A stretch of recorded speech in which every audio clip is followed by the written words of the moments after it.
On va rentrer dans le vif du sujet.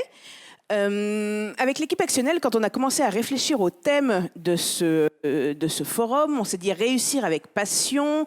Ok, qu'est-ce qu'il faut pour réussir avec passion? Il faut un mental gagnant. Ok, qui pourrait nous donner des exemples? Qui a un mental plus fort que tout? Qui a l'habitude de travailler son mental? Qui a l'habitude d'avoir la vision, la projection, etc. On s'est dit, on va aller demander aux sportifs et aux sportives de haut niveau comment ils s'entraînent et quelle est leur vision là-dessus et quelle est leur vision sur la passion. Et c'est pour ça que je vous demande d'accueillir notre première invitée. Elle s'appelle Jade Maréchal et elle va venir nous parler de passion.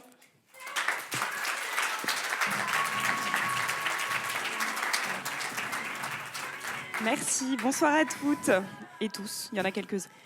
Ça va ? Ça va, ça va. On est très contente de t'avoir avec nous. En plus, je ne trahis pas de secret, mais tu es un petit peu souffrante et tu es sortie de ton lit exprès pour venir passer l'après-midi avec nous. Et ça, c'est très chouette. Merci beaucoup. Merci. Pour ceux qui ne la connaissent pas, c'est écrit là. Jade, elle est juste championne de France à 16 ans d'escrime.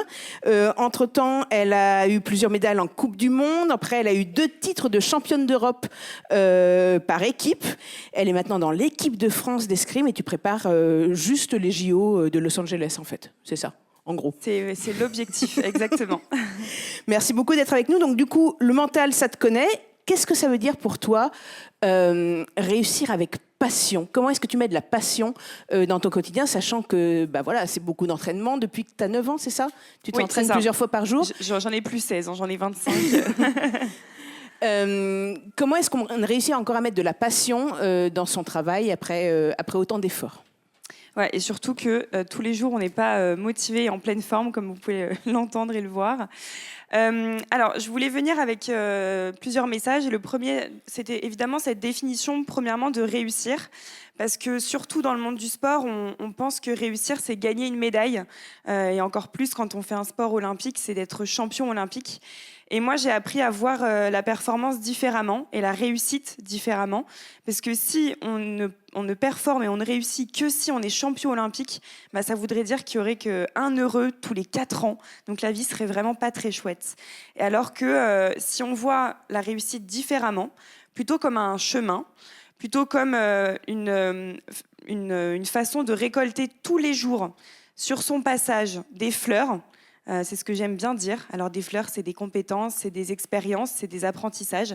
Mais moi, c'est comme ça que je vois ma réussite. Et c'est ce qui fait que qu'importe finalement quand on arrive le jour J, le jour de son pitch, le jour de la signature avec un client ou le jour de la sélection des jeux, si on échoue, on pourra regarder ce bouquet de fleurs dans les mains et de se dire « Ok, j'ai peut-être échoué au plus gros objectif que je m'étais fixé, mais j'ai quand même été performante parce que j'ai appris à pitcher, à récolter un budget, à être plus explosive, plus forte. Enfin bref, on ne réussit pas que par la victoire. » C'est un peu le...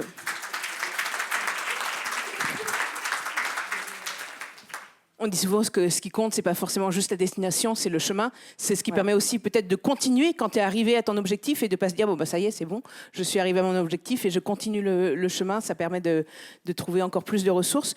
Pendant tout ce temps où tu étais en équipe de France, tu as également trouvé le temps d'être diplômé d'une école de commerce et de lancer ton propre business. Tu as commencé déjà à répondre, mais moi, ce qui m'intéresse, c'est de voir les parallèles que tu peux faire entre ta vie d'athlète et ta vie de chef d'entreprise. Est-ce qu'il y a des mécanismes qui se mettent en place, des automatismes qui sont les mêmes ?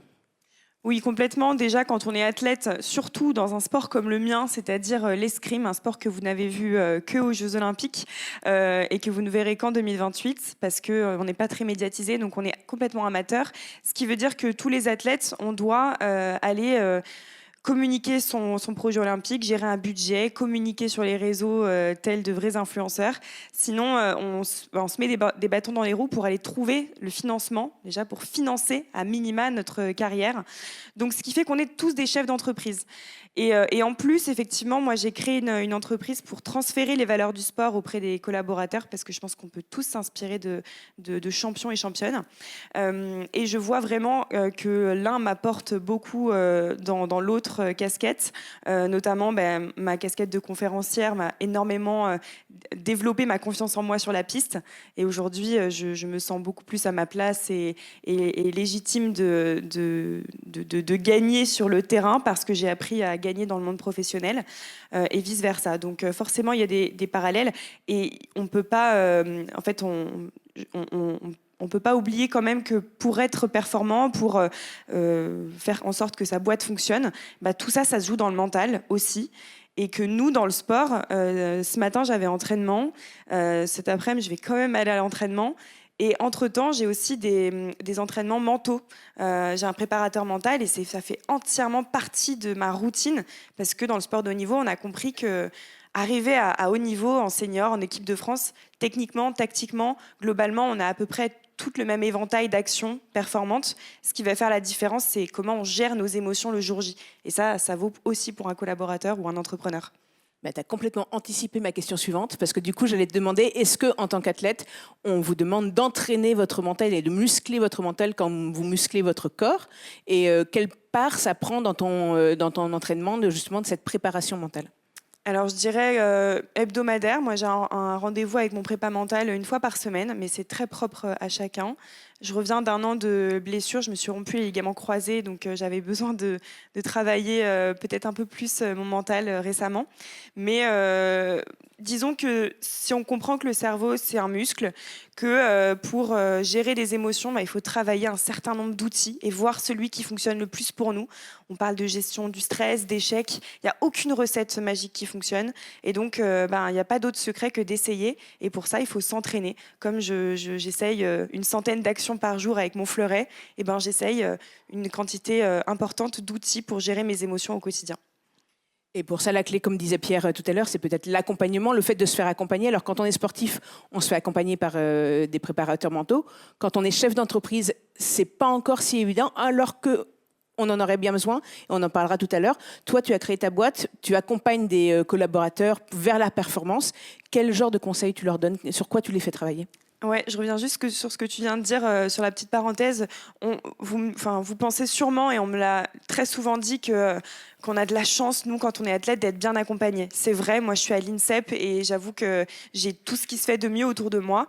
On choisit pas toujours, d'ailleurs, ceux qui sont autour de nous, donc parfois, on doit faire avec, comme dans le monde de l'entreprise. Mais c'est nous aussi qui décidons de nous entourer de ces personnes-là. C'est-à-dire que si je repère que j'aime bien en ce moment la naturopathie, par exemple, et c'est à moi de faire la démarche d'aller m'entourer de ce genre d'expertise-là.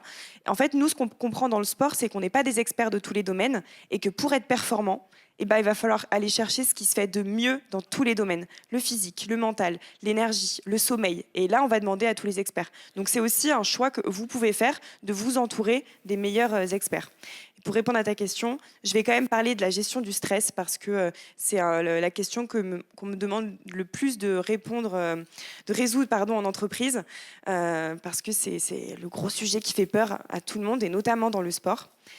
Et je dirais simplement une chose, c'est que le stress, c'est votre allié et que le stress, ce n'est qu'une projection vers un futur que vous n'avez même pas encore commencé. C'est-à-dire que quand on stresse en compète, c'est que le matin, on a cette boule au ventre parce qu'on se dit est-ce que je vais gagner? Est-ce que je vais perdre? Si je perds ce match-là, non, mais attends, je ne serai pas sélectionnée à la prochaine Coupe du Monde. Oh, et puis dans 4 ans, c'est les Jeux, mais si je ne fais pas cette compète-là, c'est la cata. Bref, c'est le fait d'anticiper des trucs alors que vous n'avez même pas encore mis un pied sur la piste.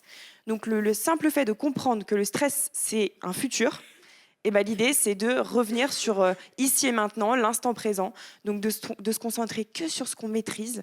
Donc moi, quand je stresse le matin, je m'oblige à revenir à ce que je ressens. Donc si je m'échauffe les poignets, j'essaie d'imaginer ce qui se passe dans mes poignets, si ça cracouille, si ça chauffe, si au contraire c'est froid.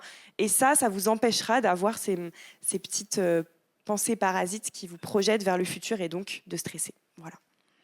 Merci pour les conseils. On s'échauffe tous les poignets, du coup. Hein. On va s'échauffer les poignets, ça va nous recentrer. Du coup, tu fais plein de choses, on l'a dit. Ta vie d'athlète, conférencière, tu accompagnes des équipes. Est-ce qu'aujourd'hui, tu mets la même passion dans toutes tes casquettes? Et les jours où, justement, cette passion est un peu down, où tu es un peu plus fatigué ou quoi que ce soit, où est-ce que tu vas puiser les ressources pour continuer? Alors déjà, dans le sport de haut niveau, c'est une idée reçue qu'on est tous les jours motivé et qu'on pense tous les jours à la médaille olympique, très très très loin de là.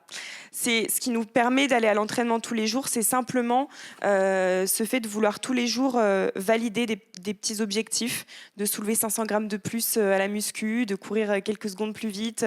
C'est vraiment cette démarche de mettre en place des objectifs intermédiaires et puis aussi à un moment donné d'être discipliné.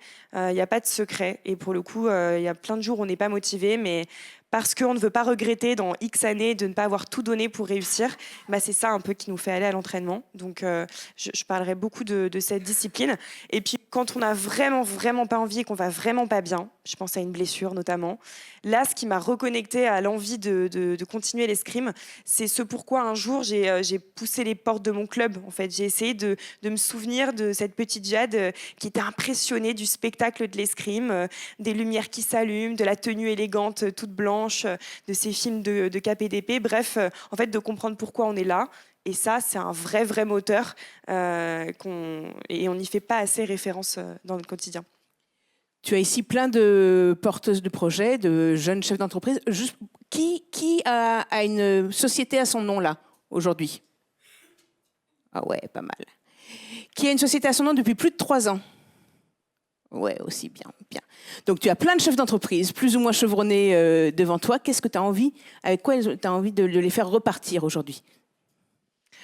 Eh bien, je dirais, pour refaire le parallèle encore avec le sport, souvent on dit qu'on est un petit peu égoïste dans le sport parce qu'en fait on trace notre route et que moi là quand je vais retourner à l'entraînement à l'INSEP, on est 12 femmes fleurettistes donc qui pratiquent le fleuret et en fait on est 12 adversaires et que même si on a de très bonnes relations avec certaines, on reste quand même tout le temps en compétition et je pense que c'est important de savoir ce qui est bon pour soi. Et ça m'arrive d'aller à l'entraînement et de dire au coach, voilà, là, tu me dis qu'il faut faire cette séance-là. Mais là, en fait, je sais pas, je suis fatiguée, j'ai mes règles, je suis malade, je vais adapter parce que je sens que c'est bon pour moi et que si je fais la séance que tu me dis de faire, c'est-à-dire si je fais ce que tu m'as prescrit, je risque de me blesser, je risque de me faire mal mentalement, de me décourager. Donc voilà, tracez votre route aussi, même s'il y a de l'entraide évidemment et dans un collectif et vous êtes dans un réseau, mais savoir parfois se poser les bonnes questions de ok, on me dit de faire ça, mais attends, qu'est-ce que moi vraiment j'ai envie et qu'est-ce qui est vraiment bon pour moi? Super, merci beaucoup. On doit avoir des micros normalement qui circulent dans la salle. Je ne sais pas s'ils sont là ou pas. Est-ce que quelqu'un a des questions pour Jade? S'il n'y en a pas, tu n'as pas besoin de te faire. Pas de questions. Pas de questions. Pas de questions. Ah si, une question, là au milieu. Au milieu.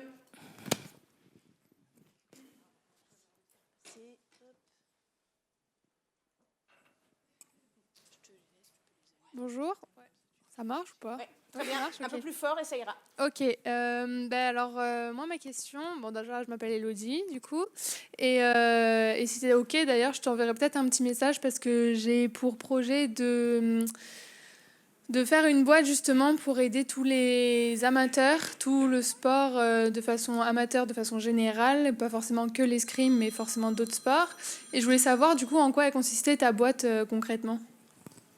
Alors, ma société, donc Edge Unlimited, on est 2 sur ce projet. Eva Lacheret, qui est ma coéquipière, adversaire et associée.